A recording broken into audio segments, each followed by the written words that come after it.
K 반도체에 대한 어떤 위기가 있고, 또 하나는 만약에 트럼프가 된다면, 제가 책에서도 뭐라고 말씀드렸냐면 트럼프가 한국의 반도체를 공격할 가능성이 굉장히 높다.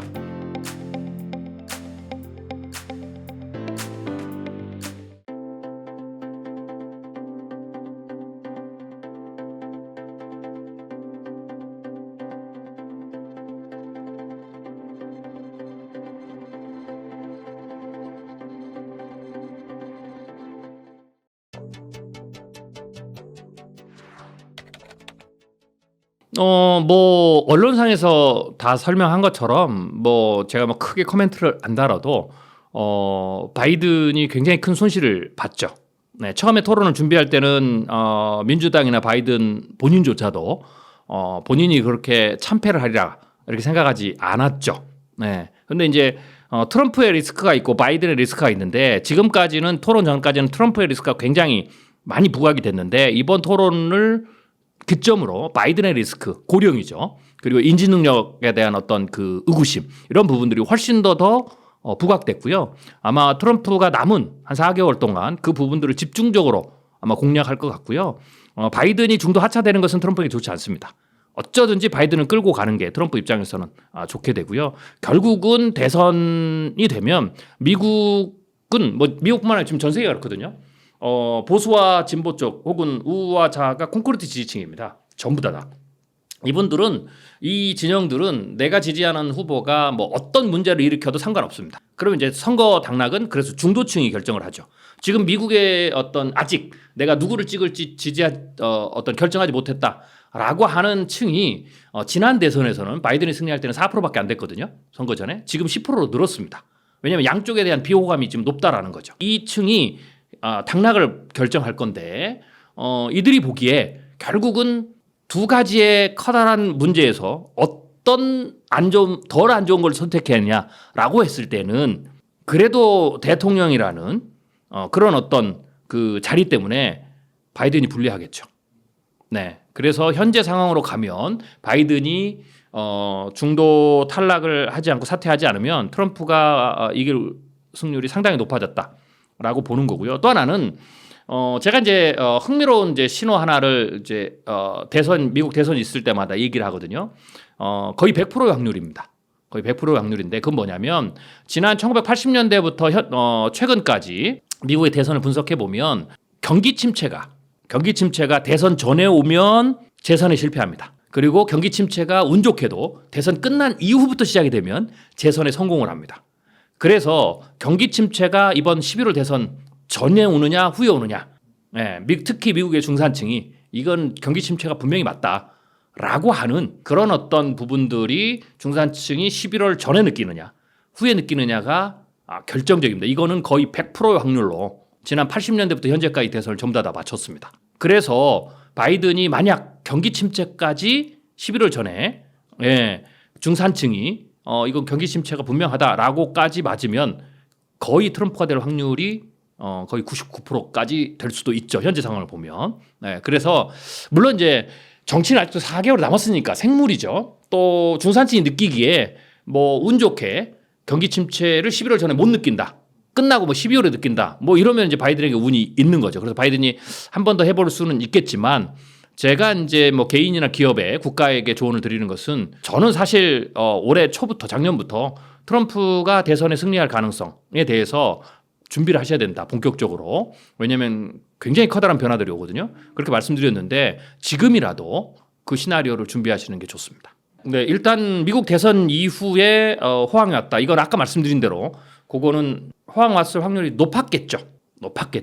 네, 그런데 이거는 대선과 경기 침체는 대선 때문에 경기 침체가 오느냐 안 오느냐 영향을 주는 게 아니고요. 경기 침체가 대선에 영향을 줍니다. 네, 그래서 이번 대선을 했으니까 경기 침체가 없다. 이거는 전혀 논리적으로 이번 경우에는 맞지 않고요.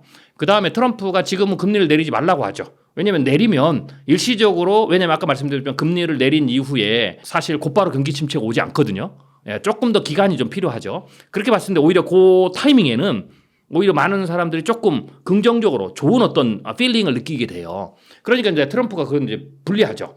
그래서 내리지 말라고 하는 거고요. 그다음에 본인이 되고 난 다음에 금리를 내려라 한다고 해서 중앙은행이 내리지 않습니다. 그건 별개의 문제고 중앙은행이 알아서 내릴 건데, 그래서 그거는 트럼프가 중앙을 압박하는 거 상관없이 금리를 내리는 구간입니다. 이제 그렇게 이해하셔야 되는 거고요.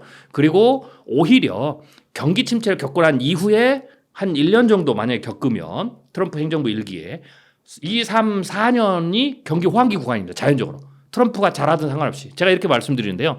이렇게 이제 예측도 했는데 미국의 다음 행정부는 트럼프가 되든 바이든이 됐든 상관없이 경기 침체 이후에 호황기로 들어갑니다. 그리고 그 다음 행정부도 호황기죠. 그렇게 구간이 되는 겁니다. 그래서 뭐 트럼프가 잘하나 못하나 상관없이 이렇게 되는 거고요.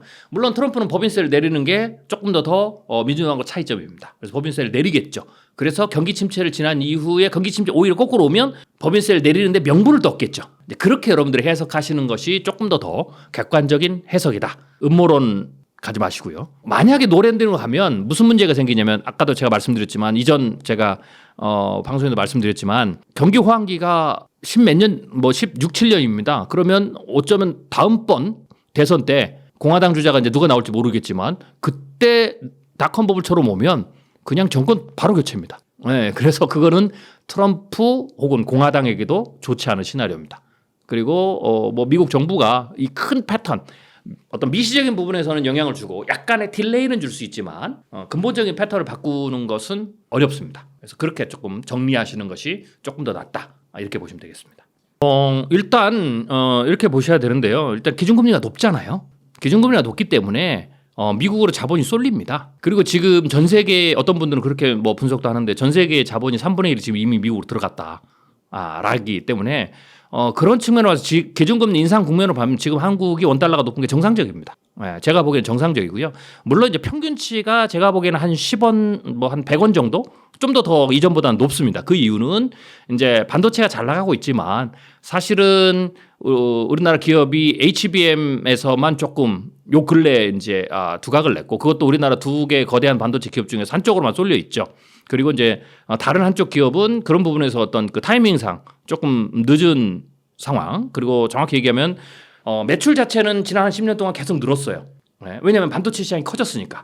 그런데 점유율은 답보 상태입니다. 그래서 그런 것들이 좀 냉정하게 반영이 됐다라고 보시면 되고요. 거기에다가 이제 한국은 그렇게 됐고 미국은 플러스 알파 프리미엄이 더 붙는 거죠. 그리고 실제로 지금 주도하고 있는 건 엔비디아고. 그런데 미국 증시도 우리 이제 구독자분들이 보셔야 되는데 미국 증시도 지금 상위 한 6, 7개 정도가 S&P를 전부 다 주도하고 있는 겁니다. 나머지는 그냥 경기 침체 들어가기 직전에 나타난 정상적인 현상입니다. 그래서 그게 종합지수를 끌어올리는 거 있죠. 그러니까 조금 더 정확히 얘기하면 미국의 증시가 좋은 게 아니고 다른 나라는 다 동일한 상황이고 경기 침체 미국 중에서도 지금 엔비디아 실제적인 어떤 매출 내군 몇 가지 기업들만 좋은 거다. 이렇게 해석을 하셔야 됩니다.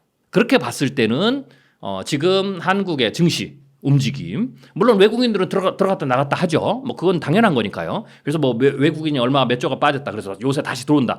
이거는 큰 이슈는 아닙니다. 그렇게 봤을 때 지금 상황은 지극히 정상적인 상황이다. 이렇게 봐야 됩니다.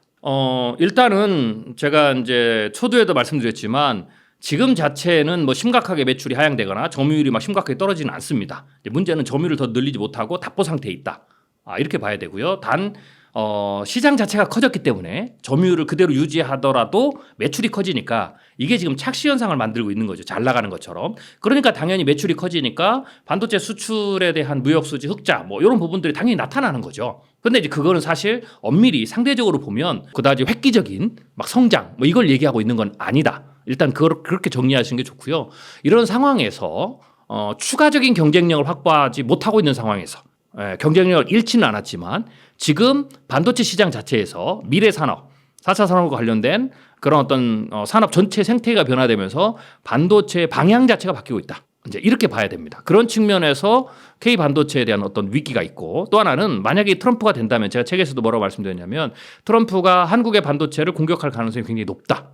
이런 부분이죠. 그래서 그런 측면에서의 우리가 지금 K반도체의 넥스트 3년, 5년, 길게는 한 10년 간의 어떤 위기 국면에 대한 대비가 필요하다라는 이야기입니다. 그렇죠. 트럼프가 우리는 기업을 공격한다고 해서 중국을 공격하듯이 이런 건 아닙니다. 그런데 이제 그 형태가 우리 입장에서는 굉장히 공격을 받는 듯한 그런 어떤 느낌이다라고 해서 제가 공격이라는 단어를 쓴 거고요. 그게 이제 왜 그러냐면 첫 번째로는 트럼프 1기 행정부를 보셨잖아요. 트럼프 1기 행정부 때 우리가 트럼프의 기본적인 어떤 스타일은 아군, 적군 상관없습니다. 그냥 트럼프 본인의 정치적 이득, 그리고 미국의 이득, 더 정확히 얘기하면 트럼프 지지층의 이득, 뭐 이게 되는 거죠. 그런 측면에서 아군, 적군 가리지 않는다. 네, 그래서 미국이 우리가 미국에도 엄청나게 많이 투자를 했는데 이제는 모든 측면에서 그걸 반영해 주겠지라는 어떤 보상 심리. 첫째, 그게 없다라는 겁니다. 네, 그게 있을 수 없다. 그걸 기대하지 않는 게 좋다라는 거고요. 두 번째로는 미국 우선주의니까 지속적으로 미국에 투자를 하도록 계속해서 압박을 더 강하게 걸겠죠. 그다음에 또 하나는 지금 반도체 자체는 국가 전략적 사업이 됐고요. 여기서 AI까지 넘어갑니다. 이제 AI가 트럼프 때는 더 전략적 산업으로 더 부각하게 되겠죠. 그런 것들에 있어서의 어떤 새로운 압박들이 우리 반도체 업계에게 또 새로운 숨어 있는 뭔가 어떤 리스크를 만들 가능성이 있다라고 봐야 되고요. 그 다음에 또 세 번째로는 본질적으로 트럼프는 한국보다 일본을 더 좋아합니다. 그래서 일본을 우선순위로 주게 되면 일본을 우리가 일본의 반도체 우리 어떤 것을 뺏어오는 게 아니고 일본이 우리 거를 지금 뺏어가는 국면이거든요. 그러니까 트럼프가 한국보다 일본을 더 좋아하기 때문에 일본을 우선적으로 밀어주기 시작하면 그게 우리는 뺏기는 결과, 추가적인 시장 점유율의 어떤 가능성을 잃는 결과가 나타난다는 거예요. 예를 들면 꼭 트럼프가 아니더라도 지금 미국은 트럼프뿐만 아니라 미국 자체가 일본이 한국보다 더 우선입니다. 네, 전략적으로도 그렇고요. 그다음에 일본이 훨씬 더 로비도 잘하는 거고 영향력도 더 크고 네, 뭐 그런 측면에서 여러 측면에서요. 그래서 실제로 지금 트럼프가 아니더라도 바이든 행정부에서도 지금 미국의 메모리 반도체와 일본의 메모리 반도체를 둘이 합병하는 거죠. 두 개를 합병하는 이유는 간단합니다. 몸집을 키워서 견제는 어디입니까? 결국은 한국입니다. 네, 그래서 미국이 한국 메모리 반도체를 견제하는 방법이 두 가지가 있는데요. 하나는 지금처럼 합병을 해서 큰 그룹을 만들어서 한국과 붙을 수 있도록 지원해 주는 거고요. 또 하나는 미국에다 자꾸 반도체 공장을 지으라고 하는 겁니다. 그래서 트럼프 행정부가 되면 그래도 우리가 미국에 지었는데 미국에 있는 한국 공장을 공격할 것이냐, 그건 아닙니다.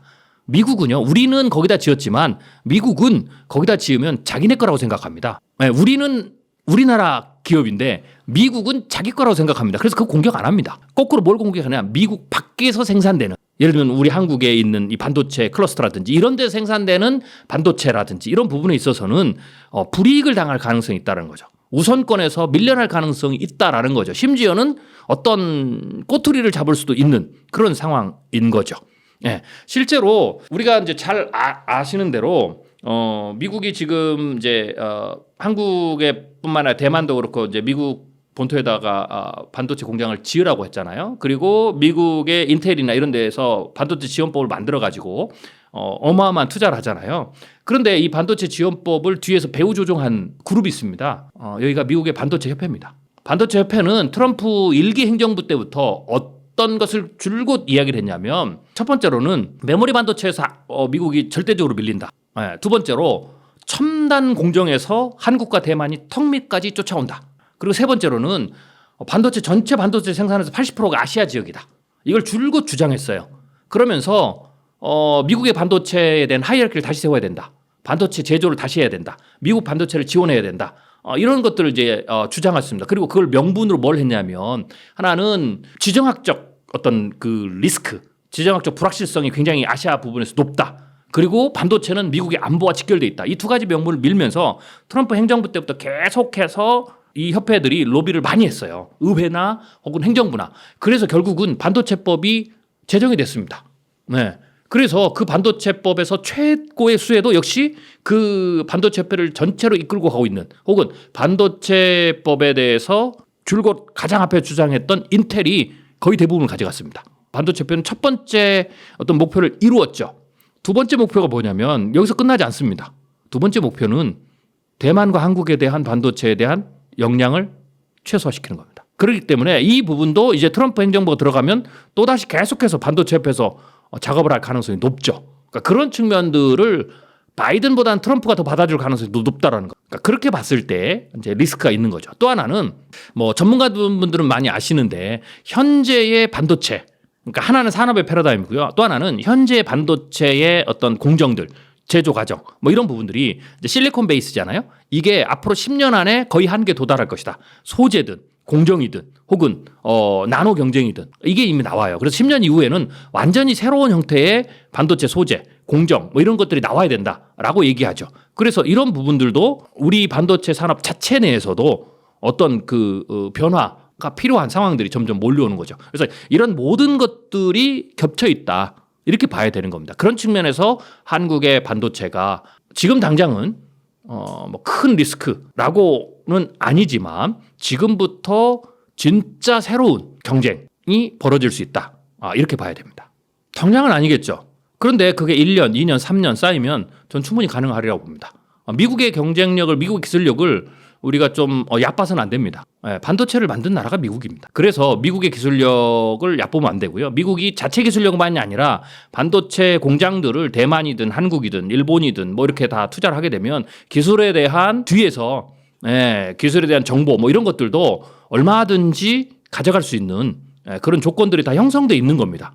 그래서 정부가 저렇게 밀면 저는 충분히 쫓아올 수 있다. 이렇게 봐야 되고요. 또 하나는 일본도 굉장히 조심하셔야 됩니다. 일본은 훨씬 더 잘합니다. 그래서 우리나라는 물론 미국 자체가 미국의 한 나라가 우리나라 메모리 반도체에서 그래도 여전히 전 세계 아성을 가지고 있는데 이거를 유일한 경쟁자다 이렇게 보지는 않습니다. 오히려 우리가 지금 거대한 공룡인데 미국, 일본 그리고 중국이 뭐 낮은 거지만 쫓아오고 또 하나는 베트남이나 아까 제가 인도 뭐 이런 데죠. 이런 데가 마치 우리 1980년대 반도체 처음 시작하는 것처럼 그래서 우습게 보지만 이들도 10년, 20년 지나면 우리가 1990년대, 2000년대 올라오면서 일본을 막 밀어냈거든요. 그런 어떤 잠재적인 그런 경쟁자죠. 그래서 일대 다의 구조입니다. 그래서 경쟁을 한국 반도체의 어떤 그 메모리 시장에 대한 수성을 1대1로 보면 안 되고요. 뭐 한국과 중국 혹은 한국과 미국 이 구도로 보면 안 되고요. 1대1에서는 충분히 다 이길 수 있죠. 근데 1대 다 구도입니다. 그리고 모두가 다 한국을 공동의 적으로 생각하고 있죠. 그런 측면에서 우리가 새로운 시각을 좀 가지고 앞으로 다가올 경쟁의 구도를 조금 심각하게 진지하게 바라볼 필요가 있습니다. 3분기 고래동 공부 강의 모집 중이거든요.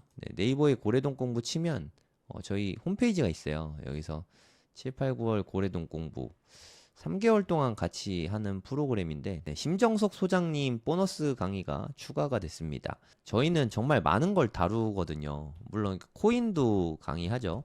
저는 이번에 코인 강의 해외거래소 사용법 위주로 강의할 건데 2번 합니다. 7월, 9월 2번 코인 거래소 쪽 할 거고요. 팽도리님은 이분은 치과의사 분이신데 25억 비트코인으로만 25억 벌고 다른 또 알트코인으로 돈 많이 버셔서 원래 치과의사신데 졸업을 하셨어요.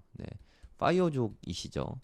그래서 이제 뭐 시간 많다고 언제든지 불러달라고 뭐 그러시더라고요. 그래서 저희가 또 모셨습니다. 너무 폭발적인 반응이었어가지고 같이 코인 공부도 하고요. 그리고 부동산 요즘에 난리지 않습니까? 부동산 서울 부동산 다시 올라간다고 뭐 좀 시끄러워진 것 같아요. 거래량도 좀 많고 부동산 공부도 같이 하고요. 그리고 빗소영 대표님은 자기개발 쪽 아웃풋 독서 자기개발된 프로그램도 같이 들어있고요. 심정섭 소장님은 학군 강의하거든요. 학군과 부동산, 자녀교육 이런 부분에 대해서 설명을 해주시는데 이 부분도 같이 알려주실 거예요. 교육이죠, 교육. 자녀교육. 진짜 정말 거의 모든 거를 다 망라하는 강의거든요. 고래동 공부 프로그램만 잘 따라오셔도 다른 공부 특별히 많이 더 안 하셔도 충분할 것 같아요. 이것만 해도 충분히 많거든요. 8월 달에도 웅달 대표님은 사업과 투자를 너무 잘 융합하셨고 그리고 좀 뼈 때리는 이야기 있잖아요. 뼈 맞는 시간을 좀 가감 없이 정말 솔직하게 부드럽게 때려주시거든요.